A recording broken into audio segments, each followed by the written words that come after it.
YouTube, this is The Bucket coming at you today with my book review on Third Reich P38s. I picked this up on Legacy Collectibles website. I think it was under $50. It's an awesome resource to have if you're thinking about picking up your first P38. I like that this book is A, affordable, but B, I actually like that it's softbound, because if you're going to a gun show or if you're going to be going to pawn shops looking for your first really great buy, this book is easy to carry and it's really quick and easy to find the gun that you're looking at and find out if the gun you're looking at is correct, because what you don't want to do is end up buying your first P38 and finding out there's a lot of things wrong with it because you just didn't know, or walking away from one because the first picture that you saw online of a P38 made you think that the gun you were looking at was fake. And my gun is going to be really good for that. So if you have been watching The Bucket Shall Not Be Infringed, you will find that I have done a video on my Walther P38.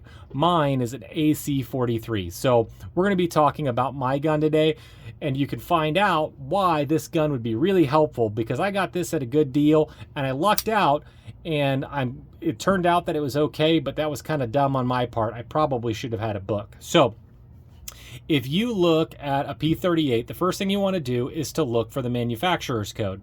Now, during World War II, the Germans didn't want the Allies to know where to bomb, so they didn't actually have the name of the companies on the guns.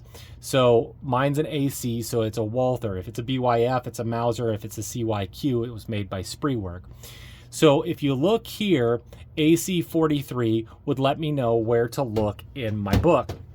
So the table of contents is right at the beginning of the book, and it'll help you know directly where to go. It has it broke down first by Walthers, then it goes to Mausers, and then it goes to Spreework. So right here in the book, AC-43 is on page 69. So if you go to page 69, you'll find out immediately that this had 3 different variants of pistols. So if you look here, AC-43 has got some pictures of what a first variant looks like. Legacy Collectibles really helped out with this book, letting them have really great pictures of really nice firearms. And it'll tell you the production numbers, and it'll even tell you the serial number ranges, and you'll find out that my gun is in the M block, and so mine's not going to be a first variant. So I can flip a couple more pages and I can look at some more guns. And if you look, you'll see that my AC-43 looks like the AC-43 here on page 72. And if I look at the serial number range, it shows that my gun falls right in that serial number range.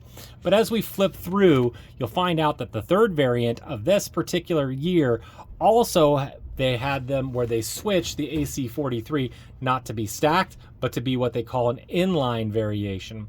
So if you were looking at an inline variation, you might have thought that it doesn't look right because the pictures don't match up. But with having a good book like this will really help you understand and pick out things that you want to know.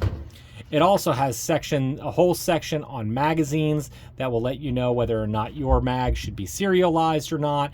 It will also go into grip panels, what colors, the total number of broken lines there should be. So on my gun, I have 6 broken lines, which is correct, which means that it's more likely that my grips are correct. Now, there's some more information about that, and you'll find that out when you look through the book.